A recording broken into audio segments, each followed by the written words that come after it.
అనంతపురంలో విద్యార్థిని murder mystery వీడింది. పెళ్లి చేసుకోవాలని నిలదీసినందుకే విద్యార్థిని హత్య చేసినట్టుగా తేలింది. నోట్లో బీర్ బాటిల్ పెట్టి మరీ రాయితో మోదీ హత్య చేసినట్టుగా తెలుస్తోంది.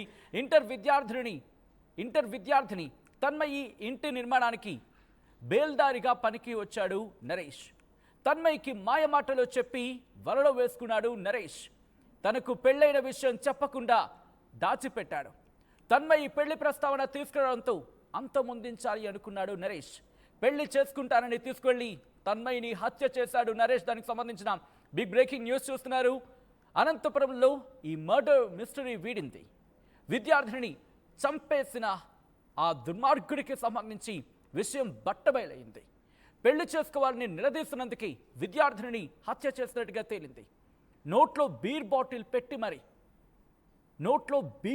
పెట్టి మరీ రాయితో కొట్టి చంపాడు ఈ దుర్మార్గుడు. ఇంటర్ విద్యార్థిని తన్మయి ఇంటి నిర్మాణానికి బేల్దారిగా వెళ్ళాడు. ఇంటి నిర్మాణానికి వెళ్ళడం జరిగింది. అక్కడ పనికొచ్చాడు. ఇంట్లో ఏదో పని ఉంటుంది కదా, పనికి సంబంధించి వచ్చాడు నరేష్. ఈ నేపథ్యంలోని తన్మయికి మాయ మాటలు చెప్పి తన వలలో వేసుకున్నాడు నరేష్. తనకు పెళ్ళైన విషయం చెప్పకుండా ఆమె దగ్గర దాచిపెట్టాడు. దీంతో తన్మయి ఒకనొక టైంలో పెళ్లి ప్రస్తావన తీసుకొచ్చింది. దీంతో ఇక ఎలాగైనా తన్మయిని వదిలించుకోవాలి, తన్మయిని చంపేయాలి అని కక్ష పెంచుకున్నాడు, ప్లాన్ చేసుకున్నాడు నరేష్. దీంతో తనను ఎలాగైనా అంతమొందించాలనుకున్నాడు. పెళ్లి చేసుకుంటానని తన్మయిని తీసుకువెళ్ళి హత్య చేసినట్టుగా తెలుస్తోంది.